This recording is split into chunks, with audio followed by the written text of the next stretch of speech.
Sebelum kita memulai kegiatan pembelajaran hari ini, Ibu buka dulu.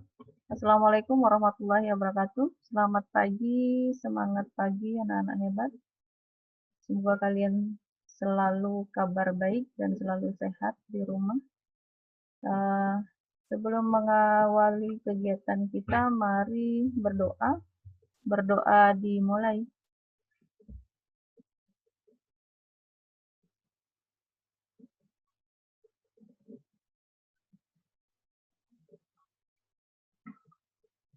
Ibu akan menyampaikan materi hari ini karena beberapa kali pertemuan di hari Kamis selalu berbenturan dengan kegiatan.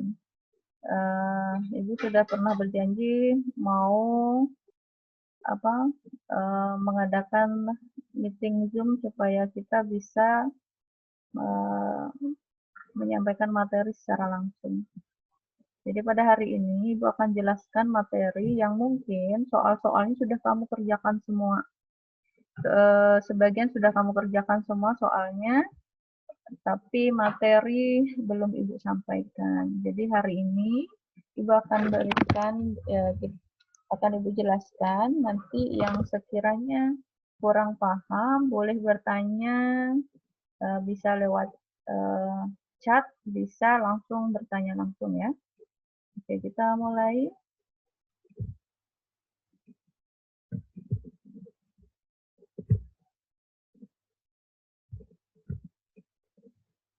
Terlihat tidak apa yang Ibu share?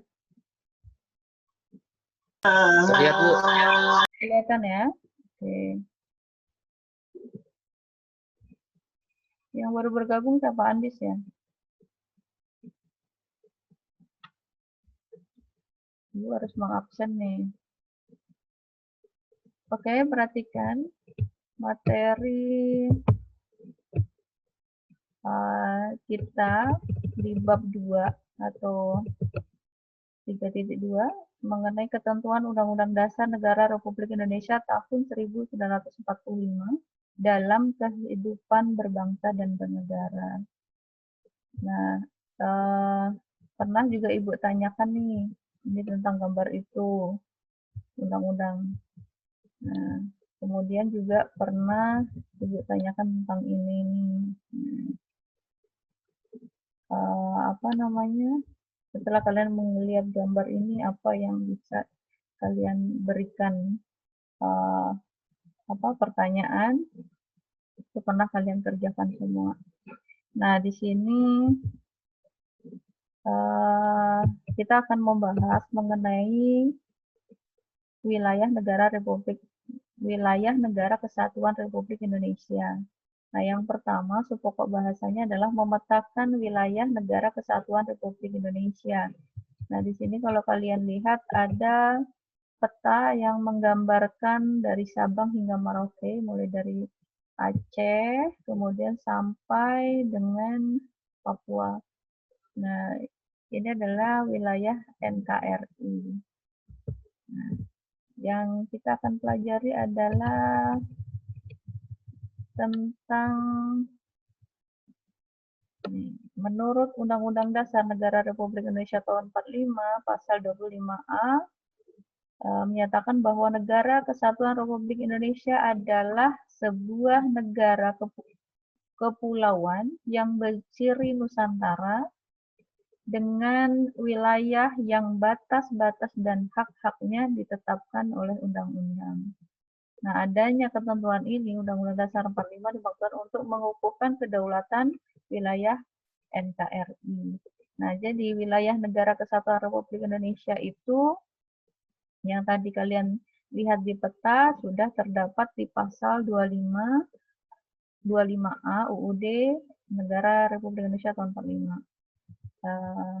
Kemudian di sini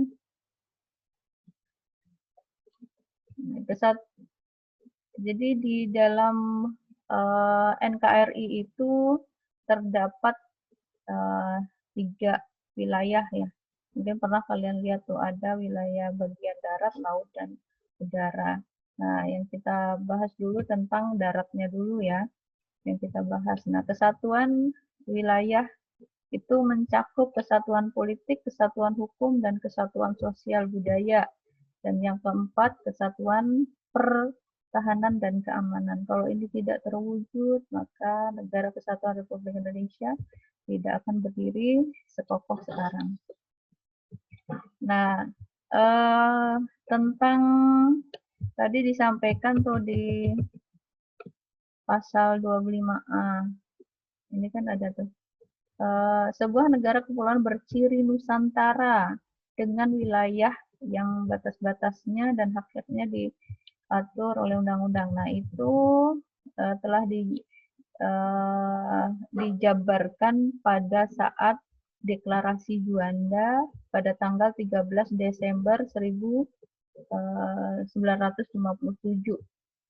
Itu Deklarasi Juanda yang mana sudah menyebutkan juga bahwa segala perairan di sekitar, di antara, dan yang menghubungkan pulau-pulau yang termasuk dalam daratan Republik Indonesia dengan tidak memandang luas dan atau lebarnya adalah bagian yang wajar dari wilayah daratan negara Republik Indonesia, dan dengan demikian merupakan bagian daripada perairan pedalaman dan perairan nasional yang berada di bawah kedaulatan negara Republik Indonesia.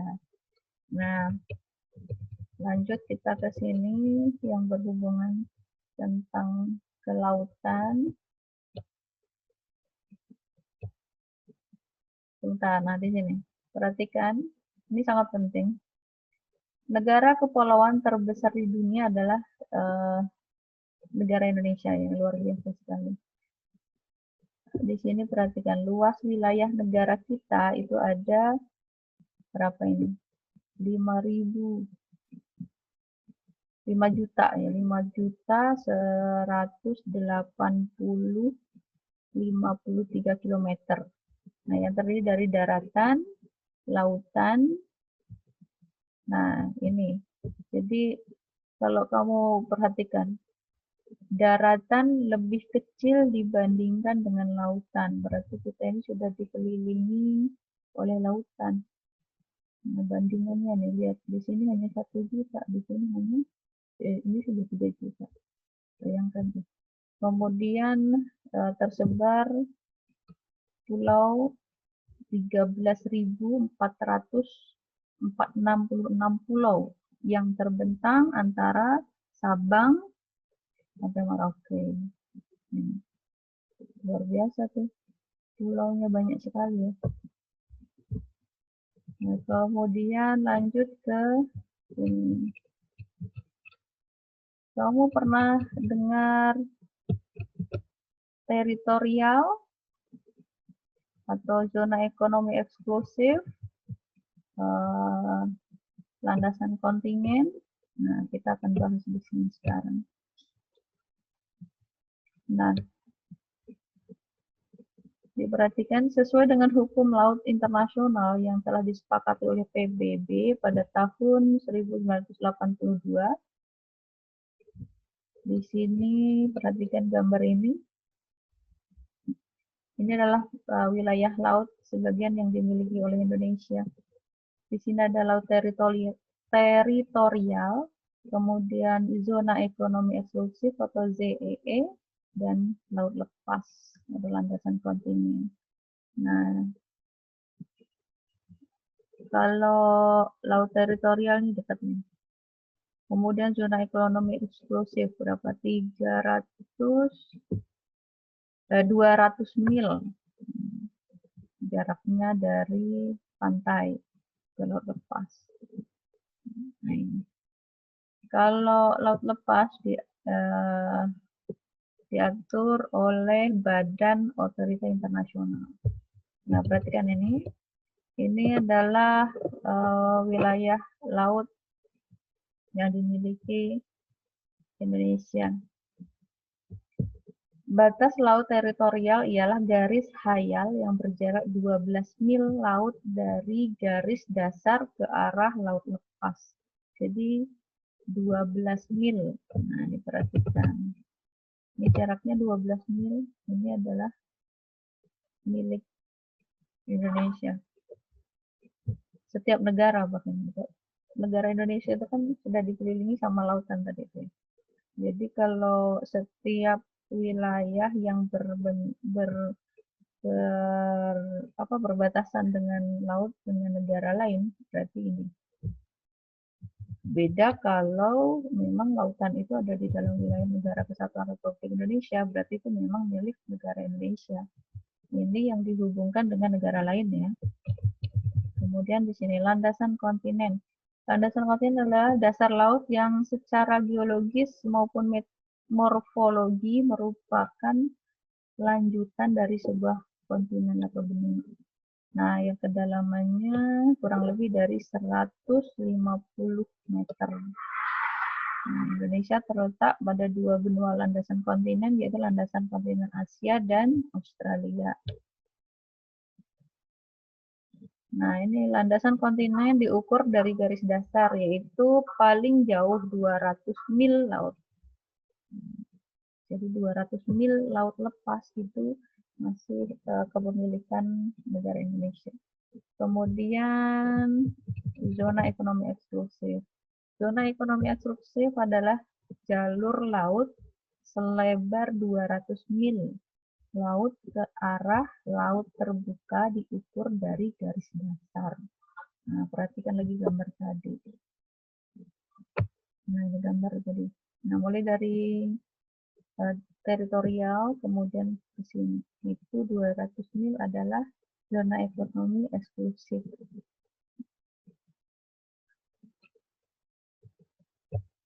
Jadi milik negara Indonesia yang berbatasan langsung dengan negara lain. Ya, kalau di dalam wilayah Kesatuan Republik Indonesia tetap negara milik negara Indonesia. Nah, kemudian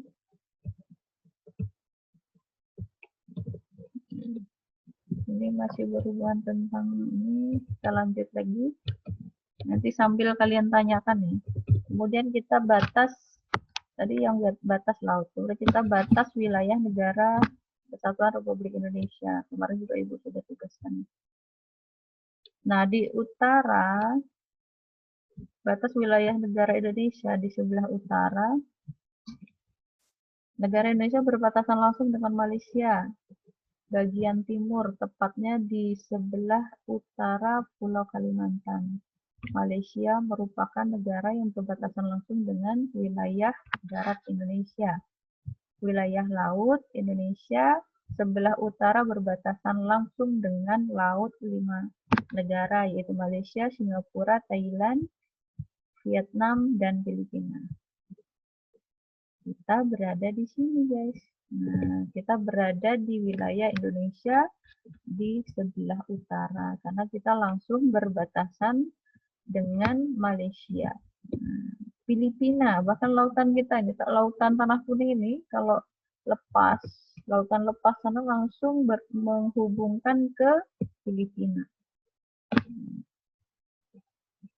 Selanjutnya, batas-batas wilayah Indonesia di bagian di sebelah barat itu berbatasan langsung dengan Samudra Hindia dan perairan negara India.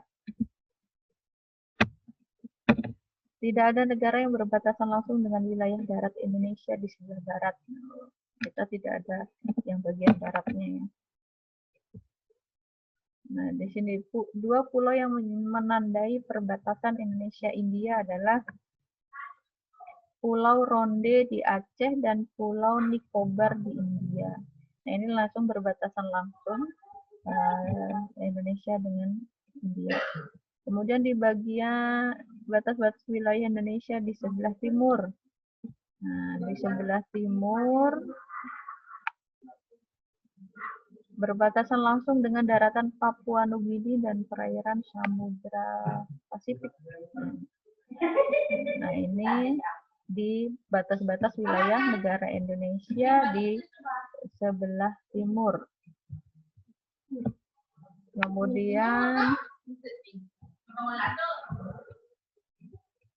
Kemudian ini lanjutannya. Batas wilayah Indonesia di sebelah selatan. Indonesia di sebelah selatan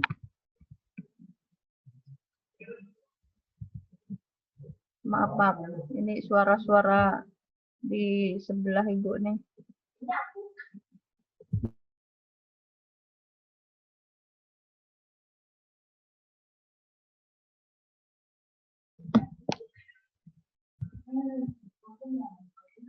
Oke, kita lanjut. Batas-batas wilayah Indonesia di sebelah selatan. Nah, kita langsung berbatasan dengan wilayah Timor Leste. Perairan Australia dan Samudra Hindia. Langsung, jadi ini di Timor Leste. Ada orang Timor sini? Oke, ini kemarin kalian sudah kerjakan. Ini juga sudah dikerjakan, walaupun tidak sempurna. Nah, kemarin kita juga sudah membahas ini. Langsung ditugas. Di kekuasaan negara atas kekayaan alam yang terkandung dalam wilayah Negara Kesatuan Republik Indonesia. Nah, kemarin Ibu menyuruh Anda untuk menyanyikan lagu ini, menghafal lagu ini. Apakah sudah hafal? Rayuan Pulau Kelapa. Ya, tadi belum hafal? Belum. Susah Bu, hafalnya nggak tahu nyanyi juga Bu. Nanti kita nyanyi ya di sini ya. Nanti pas di akhir-akhir jam kita menyanyi bersama. Supaya kalian hafal, oke? Ya Bu. Kita lanjut dulu ke materi berikutnya. Ini kenapa dicontohkan dengan Rayuan Pulau Kelapa? Karena di lirik lagu Rayuan Pulau Kelapa ini sudah menggambarkan keberadaan Indonesia yang konon katanya seperti surga, gitu deh. Ya, sekarang ya yang kita lihat sekarang lah, apakah benar seperti surga? Hanya kalian yang memahami itu. Oke, kemudian kemarin juga Ibu tanya nih tentang kekayaan alam.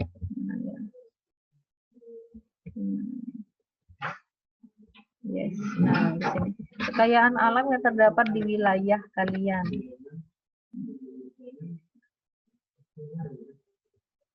Ini juga ada sudah sebagian yang mengerjakan, yang belum segera ya. Ini contoh halnya kekayaan alam yang terdapat di wilayah kita, memang ada batu bara. Kemudian ada apa lagi kira-kira, coba sambil dibuka mikrofonnya.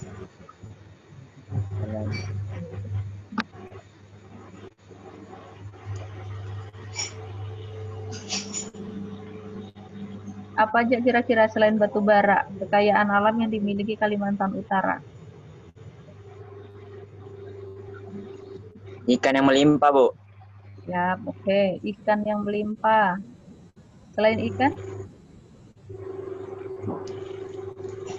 Selain ikan apa lagi? Ini, Bu. Apa? Aduh, kenapa ada yang menyanyi-nyanyi itu? Belum saatnya menyanyi, nanti. Apa? Selain ikan apa lagi? Kekayaan yang dimiliki Kalimantan Utara, kekayaan alam. Minyak bumi, Bu. Yes. Ada minyak bumi. Kita contoh perhatikan di atas ya. Kayu rotan, Bu. Kayu rotan, Bu. Oke, kayu rotan. Siap. Terus apa lagi? Oke, perhatikan ini. Minyak bumi apa kita punya? Minyak bumi di Kalimantan Utara ada? Emas apakah ada? Ada Bu. Ada ya. Ada Mas Hisam, ada Mas Andis, ya kan? Mas Waldi, Mas Sahir dan kawan-kawan. Bukan, tapi ini asli memang ada. Bahkan kamu pernah dengar berita di di media sosial lah ya. Kekayaan emas ini ada loh di Kabupaten Bulungan yang tapi belum diolah secara baik oleh pemerintah. Dan bahkan kemarin sudah ada korban jiwa karena menggali dan tertimbun di dalamnya. Itu mereka mencari ada gas bumi,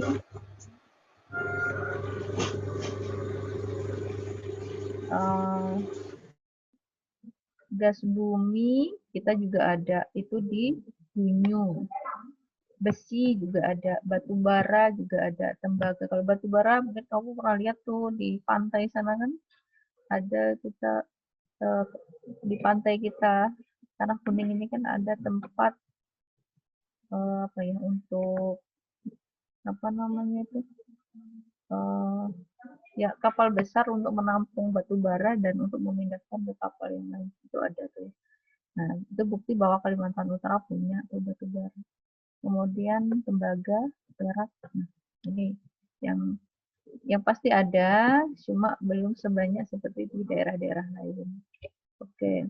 Kekayaan alam itu juga diatur di dalam Undang-Undang Dasar Negara Republik Indonesia tahun 1945, pasal 33 ayat 2 dan 3, yang berbunyi cabang-cabang produksi. Ayat 2 ya, bunyi pasal 33 ayat 2. Cabang-cabang produksi yang penting bagi negara dan yang menguasai hajat hidup orang banyak dikuasai oleh negara. Dan yang ketiga, ayat 3, bumi dan air dan kekayaan alam yang terkandung di dalamnya dikuasai oleh negara dan dipergunakan untuk sebesar-besar pemakmuran rakyat. Ini bunyi Undang-Undang Dasar 45 ya. Nah, berarti harusnya kalau negara Indonesia betul-betul mematuhi aturan yang ada di dalam Undang-Undang Dasar 45 ini, kita yakin bahwa kemakmuran rakyat Indonesia akan terjamin jika bumi, air, dan kekayaan alam yang ada di bumi ini, di bumi Indonesia ini, dipergunakan sebesar-besarnya untuk kemakmuran rakyat. Ya. Kemudian lagi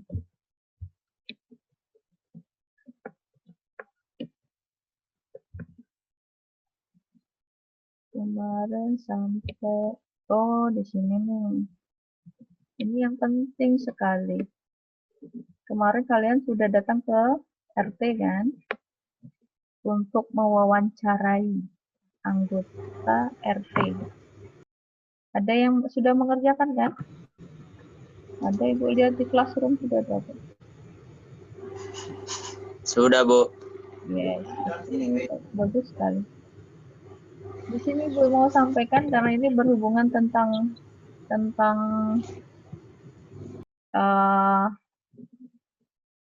undang-undang yang tidak, maksudnya tidak bisa dibuat-buat. Maksudnya bukan sekedar apa kata orang, tetapi memang di dalam undang-undang dasar, undang-undangnya bukan undang-undang dasar ya, undang-undang itu sudah diatur tentang warga negara. Nah, undang-undang tersebut adalah Undang-Undang Nomor 12 Tahun 2006 tentang Kewarganegaraan Republik Indonesia. Nah, itu sudah diatur dalam Undang-Undang Nomor 12 Tahun 2006. Berbeda loh ya, undang-undang dengan undang-undang dasar itu berbeda. Jadi di sini undang-undang. Nah, kalau undang-undang ini lebih spesifik. Kalau undang-undang dasar lebih maksudnya dalam arti yang umum begitu. Tapi kalau undang-undang itu sudah mengarah ke spesifik apa yang mau dibahas. Nah, contoh halnya seperti Undang-Undang Nomor 12 Tahun 2006. Itu mengatur tentang kewarganegaraan Republik Indonesia. Nah, ini menurut undang-undang tersebut ayat 1 bagian A. Setiap orang yang sebelum berlakunya undang-undang tersebut telah menjadi warga negara. Berarti kita semua adalah warga negara Indonesia. sebelum tahun 2006 atau undang-undang ini dibuat. Yang kedua, yang ke B, anak yang lahir dari perkawinan yang sah dari ayah dan ibu warga negara Indonesia itu adalah warga negara Indonesia. Apakah ada yang lahir dari bapak dan ibu yang tidak sah? Semua pasti lahir dari bapak dan ibu dari perkawinan yang sah ya. Kalian semua, kita semua pasti. Kalau tidak, otomatis tidak. Ya mungkin berbeda gitu kondisinya. Yang C, anak yang lahir dari perkawinan yang sah dari seorang ayah warga negara Indonesia dan ibu warga negara asing. Atau sebaliknya. Ada nggak yang orang tuanya berbeda kewarganegaraan? Misalnya ada warga negara Filipina, karena kita tadi kan sudah berbatasan dengan Malaysia, Filipina gitu. Ada nggak orang tuanya, bapak atau ibunya orang asing, warga negara asing? Tidak ada ya, warga negara Indonesia semua. Berarti kita bagian B itu. Berikutnya, anak yang lahir dari perkawinan yang sah dari seorang ibu warga negara Indonesia dan ayah yang tidak memiliki kewarganegaraan atau hukum negara asal sang ayah tidak memberikan kewarganegaraan kepada anak tersebut. Oh, begini maksudnya. Misalnya, ada sepasang suami istri yang sudah menikah secara sah, tetapi sang suami tersebut tidak memiliki kewarganegaraan dan memiliki anak, tapi anaknya tersebut lahir di negara Indonesia, berarti anak tersebut adalah warga negara Indonesia. Yang dipertanyakan adalah anaknya, bukan dari suami atau istri yang tadi. Kemudian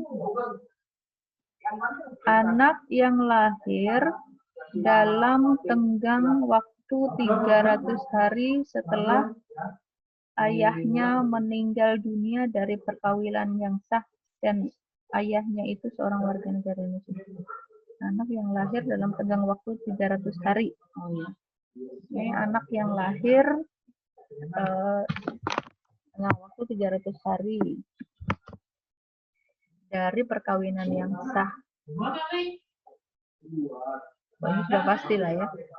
Sudah jelasnya maksudnya. Ayahnya seorang wanita, anak tersebut di luar negara Indonesia. Anak yang lahir di luar perkawinan yang sah dari ibu WNI. Misalnya,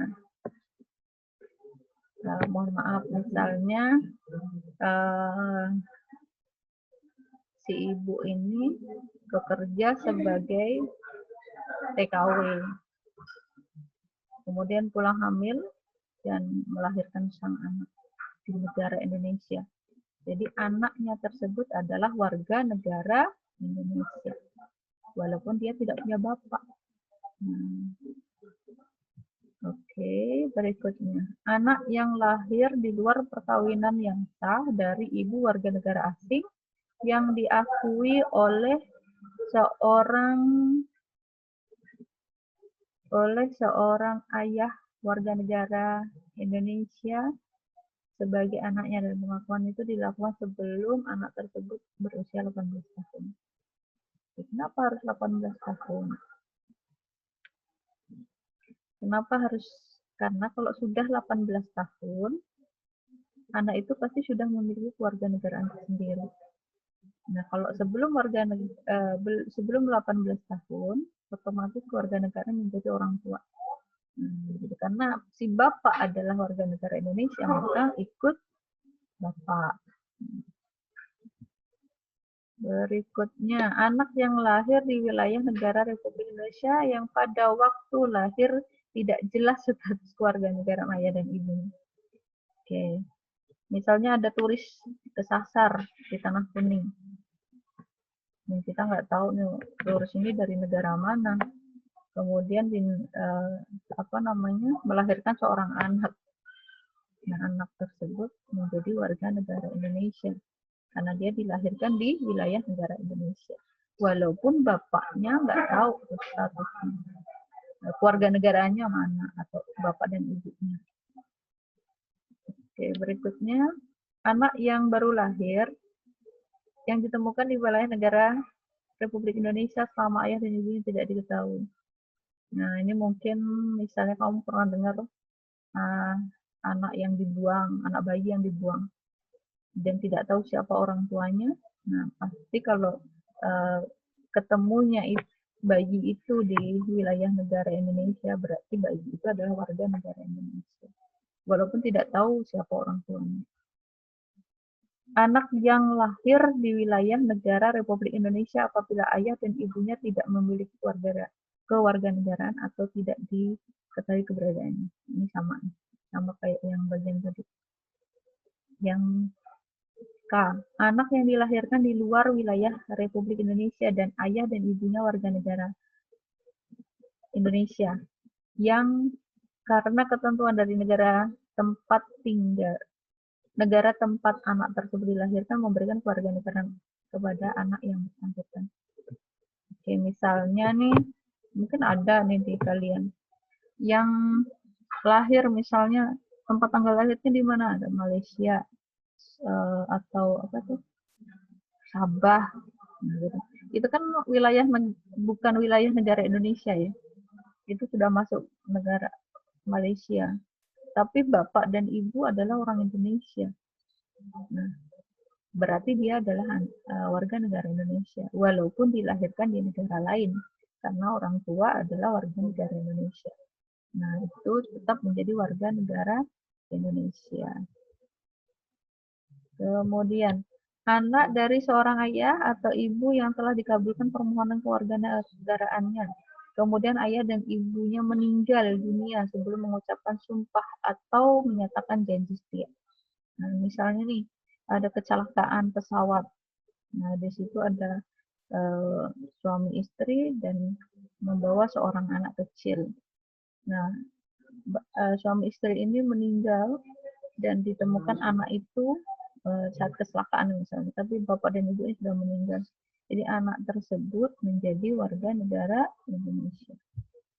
Itu sudah diatur dalam Undang-Undang Nomor 12 Tahun 2006.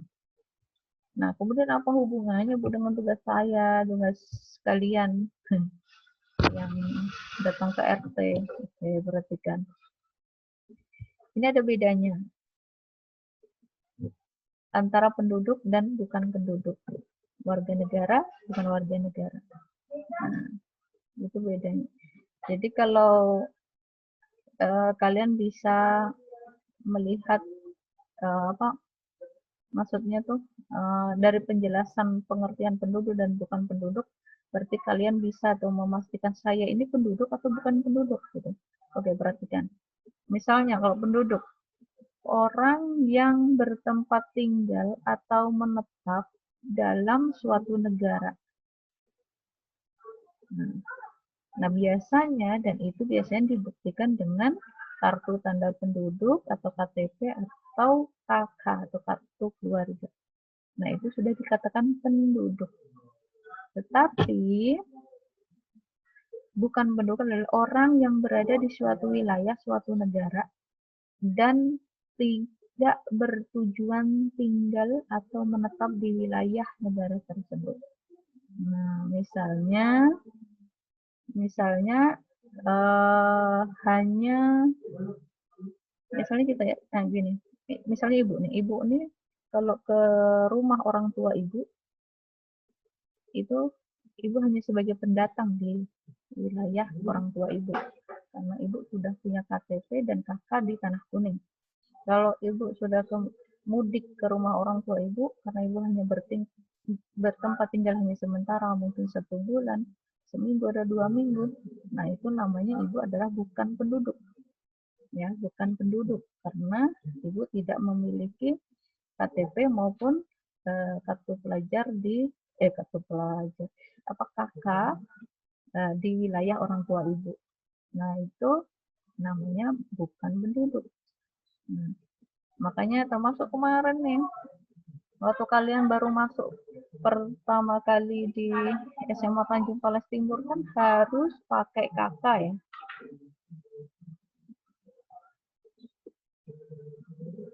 Bentar.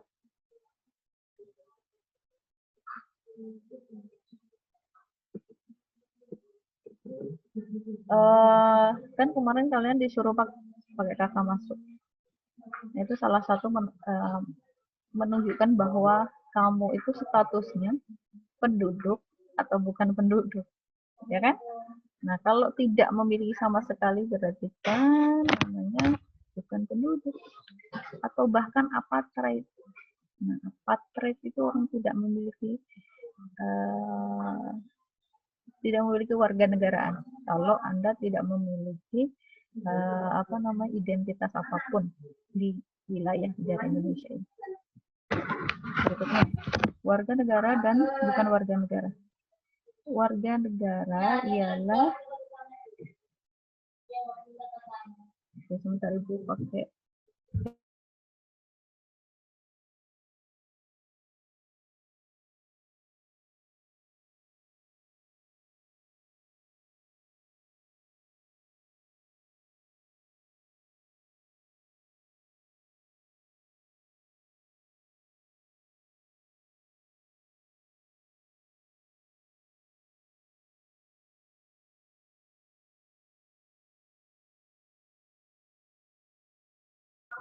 Oke, kita lanjut. Warga negara ialah orang yang secara hukum merupakan anggota dari suatu negara. Inilah kita, warga negara. Kita adalah secara hukum, tadi sudah secara undang-undang nomor 12 tahun 2006, kita adalah warga negara Indonesia. Sebelum undang-undang itu dibuat, atau kita berasal dari perkawinan yang sah dari ayah dan ibu warga negara Indonesia. Berarti kita adalah warga negara. Sedangkan kalau bukan warga negara adalah orang asing atau warga negara asing. Nah, itu adalah orang asing yang berturis dan sebagainya. Itu adalah bukan warga negara atau yang biasa disebut dengan orang asing. Oke, selanjutnya rakyat. Nah, rakyat adalah penghuni negara, kita semua adalah rakyat. Kenapa harus penyebutannya rakyat? Ya, kalau menurut bahasa politiknya, warga negara Indonesia itu adalah rakyat.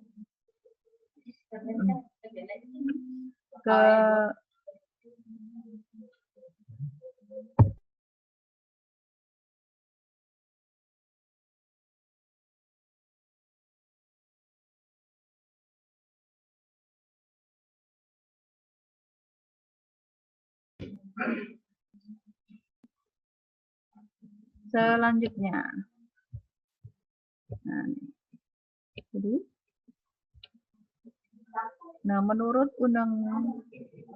menurut pasal 26 ayat 2 Undang-Undang Dasar Negara Republik Indonesia menyatakan bahwa penduduk ialah warga negara Indonesia dan orang asing yang bertempat tinggal di Indonesia. Kenapa orang asing termasuk warga negara Indonesia? Itu ada aturannya. Kita lanjut ya. Di sini ada nggak ini? Oke, sebelum ke situ. Nah, ada namanya asas-asas ius sanguinis, ius soli, apatrid. Nah, tadi kan bilang kalau apatrid berarti itu warga negara yang tidak memiliki kewarganegaraan. Kamu kalau tidak memiliki identitas apapun di negara Indonesia ini berarti kamu apatrid. Dipatrid itu adalah orang yang memiliki dua macam kewarganegaraan. Ini maksudnya misalnya bisa menjadi warga negara asing, bisa menjadi warga negara Indonesia. Tapi itu hanya bisa ditentukan misalnya usia kalian 0 sampai 18 tahun. Tapi kalau sudah lebih dari itu sudah harus memilih kewarganegaraan hanya satu. Nah, salah satunya untuk mengurus status kewarganegaraan itu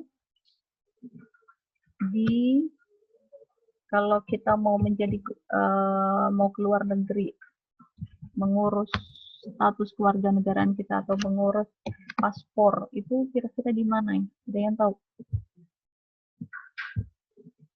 Di mana kalau mau mengurus paspor? Ada yang tahu? Ya, ada di apa namanya, di kantor imigrasi atau emigrasi. Jadi di kantor emigrasi itu bisa kita mengurus kalau mau menjadi warga negara asing atau mau menjadi orang asing mau menjadi warga negara Indonesia, itu di kantor emigrasi. Atau kalau kalian mau umroh, mengurus paspor, nah itu di kantor imigrasi. Nah itu caranya ini ada menggunakan kalau mau menjadi warga negara, status warga negaraan seseorang itu bisa dengan stelsel aktif dan stelsel pasif. Nah ini bisa namanya naturalisasi. Mungkin kamu pernah dengar tuh kalau pencipta bola itu pasti pernah dengar kata naturalisasi untuk orang-orang asing yang main bola di negara Indonesia. Nah, pernah dengar ya kewarganegaraan naturalisasi. Nah, misalnya kayak siapa tuh ya? Yang pemain di Samarinda tuh ya? Atau yang menjadi timnas siapa ya namanya, ibu lupa ya? Yang siapa? Iya, siapa tadi? Oh, Ahmad Bakdim. Iya. Ahmad Bakdim. Oh, ya betul tuh. Yang pokoknya ada sih Bakdim-Bakdimnya tuh yang gagah tuh.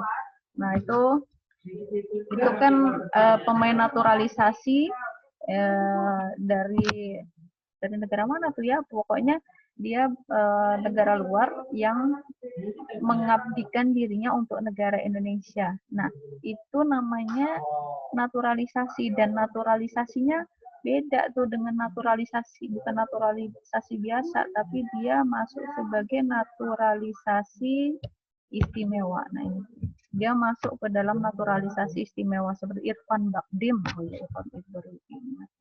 namanya Irfan Bakdim. Nah, itu dia namanya naturalisasi istimewa. Kenapa? Karena dia sudah mengharumkan nama baik atau sudah berjasa terhadap Indonesia di kancah dunia misalnya gitu. Nah, itu secara cuma-cuma dia diberikan kewarganegaraan. Nah, yang seperti ini namanya bisa bipatrit. Bisa dia kalau pulang ke negaranya punya kewarganegaraan sendiri. Kalau ke Indonesia punya juga kewarganegaraan Indonesia. Itu namanya naturalisasi istimewa. Beda kalau naturalisasi biasa. Naturalisasi biasa itu kamu kalau pernah siapa ya? Syekh Ali Jabir. Syekh Ali Jabir itu yang apa namanya tuh? Yang penceramah, yang penghafal Al-Quran tuh, yang pernah kasusnya ditusuk. Nah, itu juga baru-baru saja mendapatkan kewarganegaraan Indonesia. Itu juga melalui naturalisasi biasa. Nah, naturalisasi biasa itu syaratnya ini. Syaratnya berturut-turut 5 tahun bertempat tinggal di wilayah negara Republik Indonesia, paling singkat 5 tahun berturut-turut atau paling singkat 10 tahun tidak berturut-turut.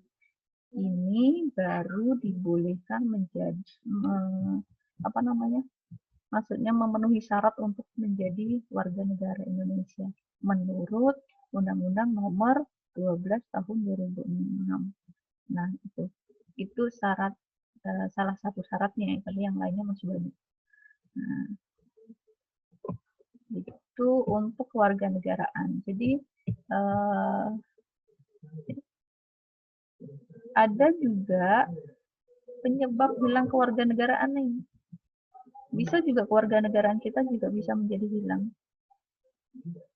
Misalnya nih, kamu masuk ke dinas tentara asing tanpa disertai izin dari presiden, atau sekolah kuliah di luar negeri.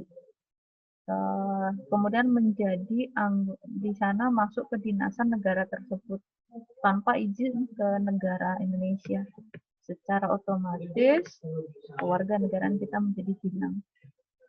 Nah, kemudian menolak atau tidak mau melepas kewarganegaraan lain. Misalnya begini, kalau sudah usia 18 tahun, nah tadi kan Ibu bilang tuh, di Patrit itu ada 2 jenis. Misalnya usia 0 sampai 18 tahun dari seorang ayah WNI dan seorang ibu WNA. Misalnya kan 2 kewarganegaraan itu anaknya boleh memilih 2 kewarganegara, mau Indonesia atau warga negara asing. Itu setelah usia 18 tahun dia tidak mau melepaskan kewarganegaraan salah satu, maka itu dinyatakan dia hilang kewarganegaraannya. Karena setelah intinya adalah 19 tahun dia tidak mengurus kewarganegaraan, masih tetap 2 kewarganegaraan, maka si anak tersebut dinyatakan hilang kewarganegaraannya. Dan yang menjadi 2 keluarga beda kalau yang naturalisasi tadi ya. Naturalisasi itu tidak dibatasi dengan umur, tetapi dia mampu berjasa kepada negara Indonesia, maka akan diberikan 2 kewarganegaraan. Maksudnya keistimewaan kenegaraan Indonesia dan tidak perlu melepaskan kewarganegaraan asing. Gitu. Ini banyak sekali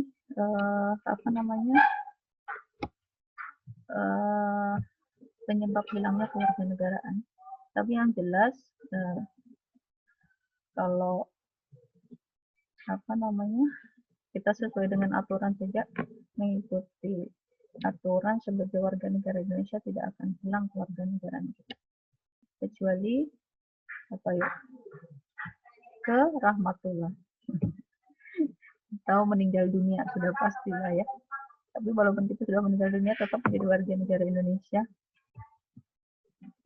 Oke, kemarin Ibu juga sudah terakhir nih sampai lama nih, karena lama kita nggak pernah ketemu untuk menjelaskan. Oke, ini tugasnya kalian kemarin. Lakukan wawancara dengan ketua RT atau RW di wilayah tempat kalian tinggal.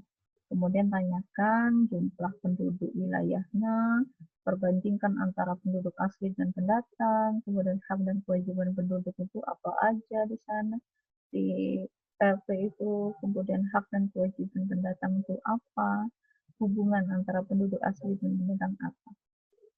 Oke, itu kemarin tugasnya.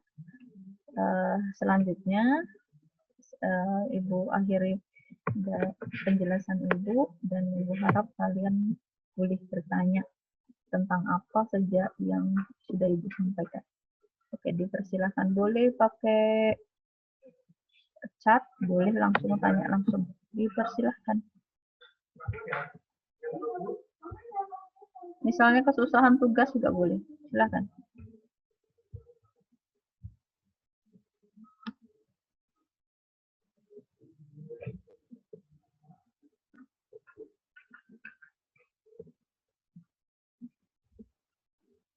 Apakah ada chatnya?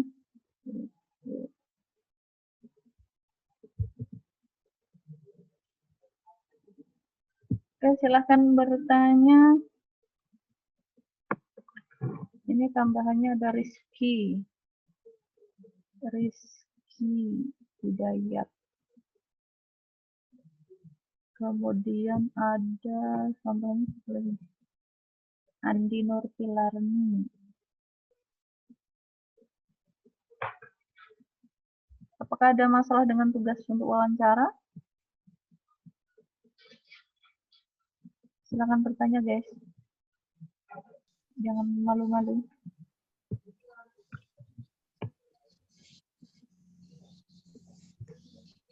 Satu, 2, 3, 4, 5, 6, 7, 8, 9, 10, 11, 12, 13, 14, 15,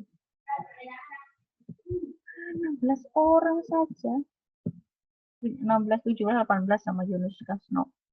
Sama si Yunus Kasno, Arif. Ada yang bertanya? Silakan. Kalau tidak kita bernyanyi. Oh ya, Ibu video wawancara dikumpulnya di mana, Bu? Untuk video, silakan kalian simpan aja di memori kalian di handphone. Nanti saat kita bertemu di sekolah baru kumpulkan.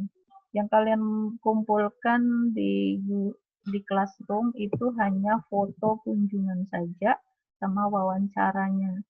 Ya, jadi kan kemarin Ibu sudah buatkan tuh apa aja yang kamu tanyakan tuh di Google Formulir kan. Jadi silahkan ditulis secara manual apa penjelasan dari Pak RT sesuai dengan pertanyaan yang ada. Kemudian sertakan foto di saat kamu menyerahkan tugas tersebut di Classroom. Foto kamu berkunjung, ya. Kalau untuk video nanti aja kamu simpan dulu, baru kalau kita ketemu di sekolah, baru nanti bisa dipindahkan secara manual saja. Oke, ada lagi yang bertanya? Atau ada yang, Bu, saya mau menjadi warga negara asing? Gampang. Bisa. Ini Anissa baru bergabung, udah kita mau pulang. Baru bergabung. Anissa. Apakah ada di video itu selain Sahir sama Arif dan Yunus Kasno ada yang berdua?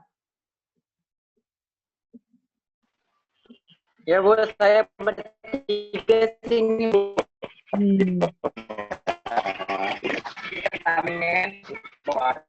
Oke.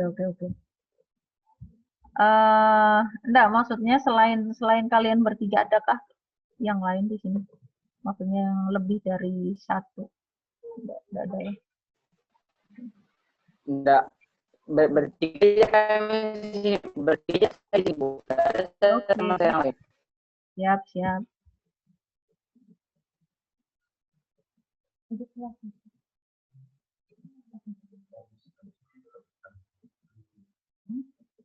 Oh,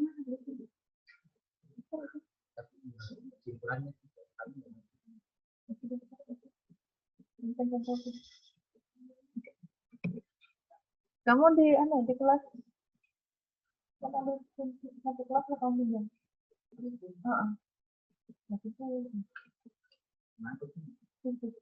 Jangan boleh Pak. Sana tuh digantung di dekat jendela. Kamu pilih di sebelah IPS kah? Kalau aja Bang. Oke, terima kasih guys. Saya masih virtual saya pakai. Oh iya, bentar Pak.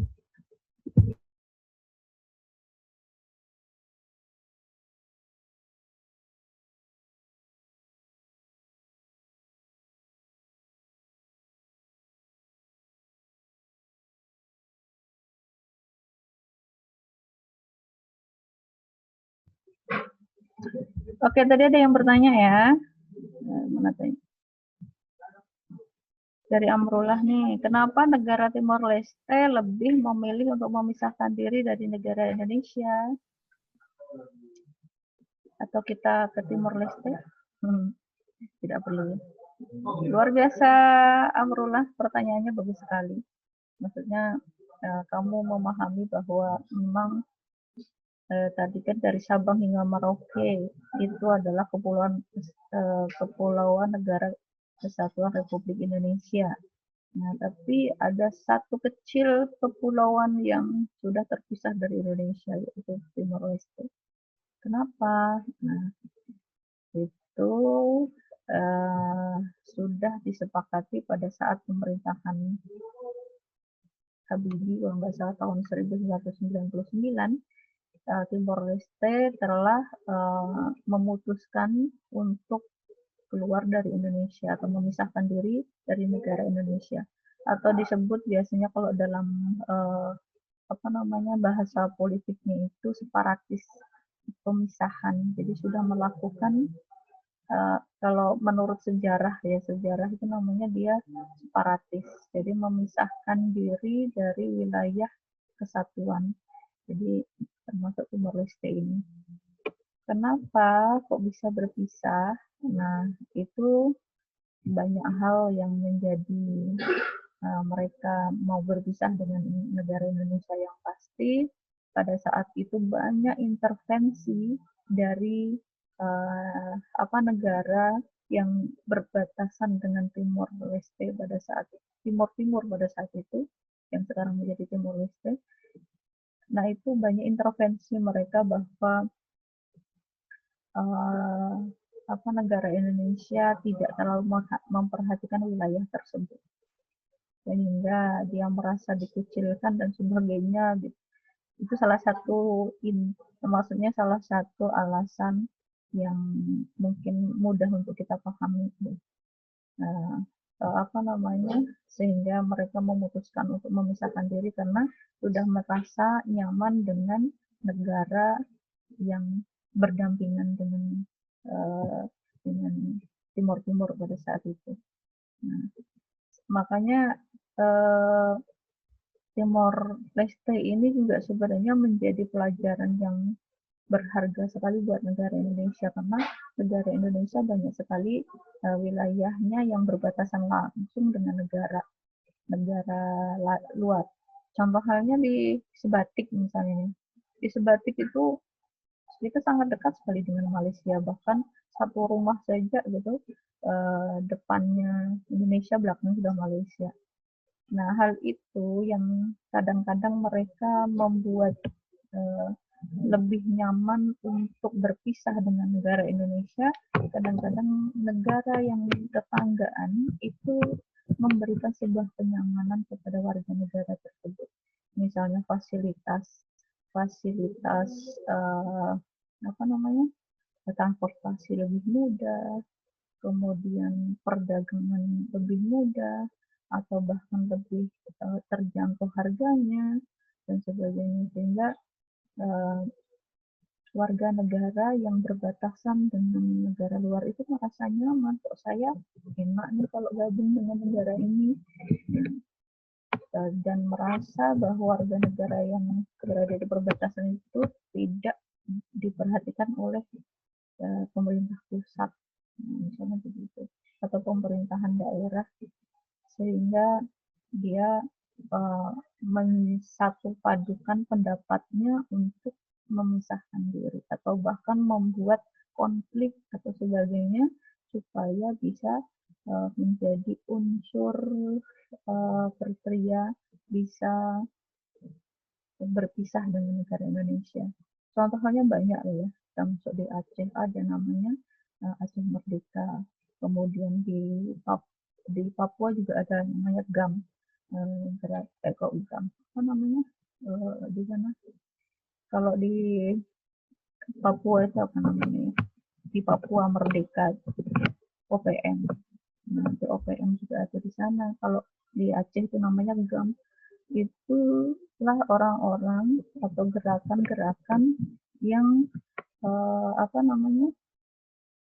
seolah-olah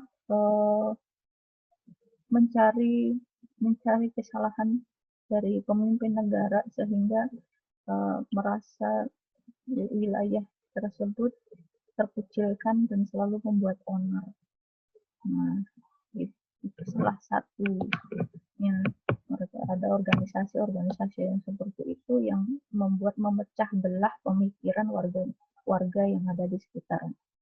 Nah, itu bisa saja terjadi juga pada saat Timor Leste, sehingga Timor Leste kalau kalian memahami itu wilayah Timur pada saat itu memang keberadaannya sangat memprihatinkan. Maksudnya pada saat itu ya, kalau sekarang karena bukan lagi warga negara Indonesia jadi jarang juga kita untuk melihatnya. Memang sangat memprihatinkan pada saat itu. Dan ada tadi itu maksudnya ada yang memprovokatori dan menjadi konflik, akhirnya terpisah dengan Indonesia. Dan itu pada saat pemerintahan Habibie pada tahun 1999. Nah, itu. Panjang nih ceritanya ya. Ada lagi yang bertanya?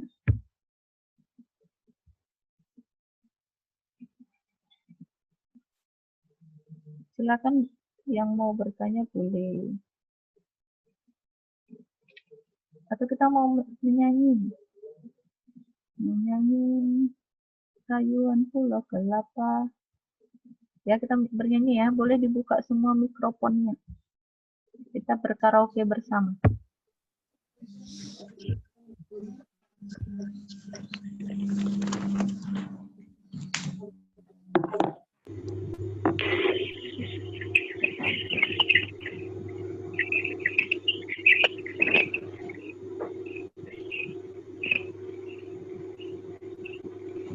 Itu siapa? Itu Febri.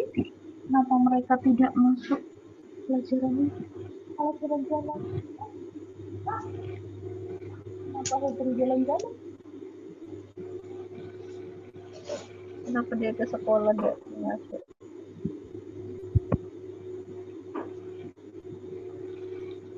Silakan buka semua mikrofonnya, kita bernyanyi Rayuan Pulau Kelapa.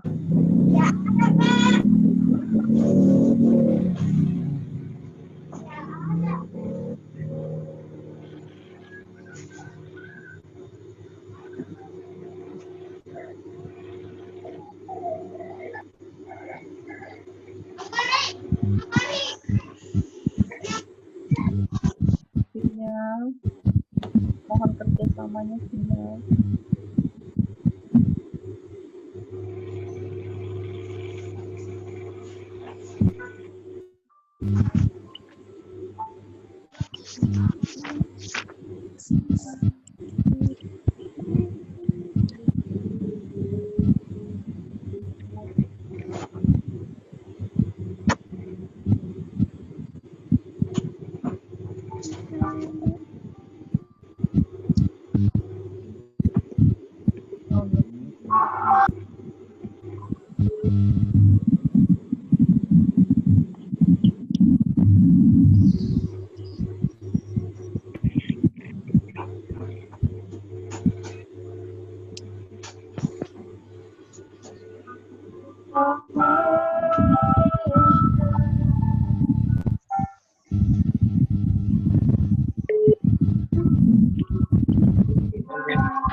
Guys, udah masih guys. Belok aja. Ini kan ini Nadia kalau mau dibikin. Guys. Anu pakai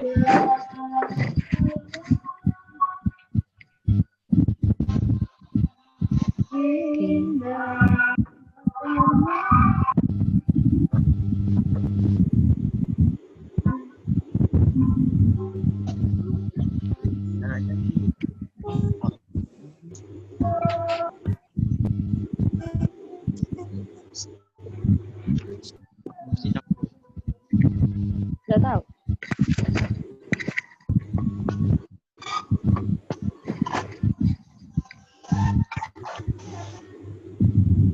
Tadi penyanyi apa enggak?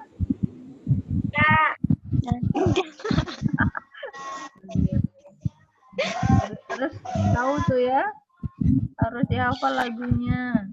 Nanti kalau pas upacara di sekolah, harus pakai lagu nasional. Kalau tari benderanya kan Ya, nanti kalau sudah normal, kita sekolah, kemudian saat upacara lagu wajibnya pakai lagu-lagu nasional. Kita nyanyikan di kelas. Jadi tidak boleh lagu itu aja. Lagu dari Sabang sampai Merauke gitu. Itu aja kali itu hafalannya, bukan? Apa Garuda Pancasila.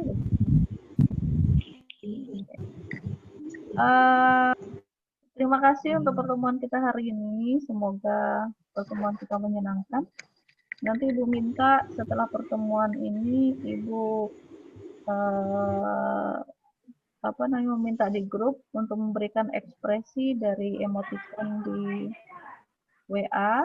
Nanti silahkan kalian berikan sesuai dengan perasaan kamu saat mengikuti pembelajaran kita hari ini. Ya, nanti baik, Ibu Bu. share di grup. Oke, terima kasih. Semoga kalian selalu sehat di rumah, tetap bahagia. Jangan lupa selalu bahagia ya, walaupun belajar kita melalui virtual. Oke, terima kasih. Bu akhiri. Assalamualaikum warahmatullahi wabarakatuh. Bye-bye. Waalaikumsalam warahmatullahi wabarakatuh.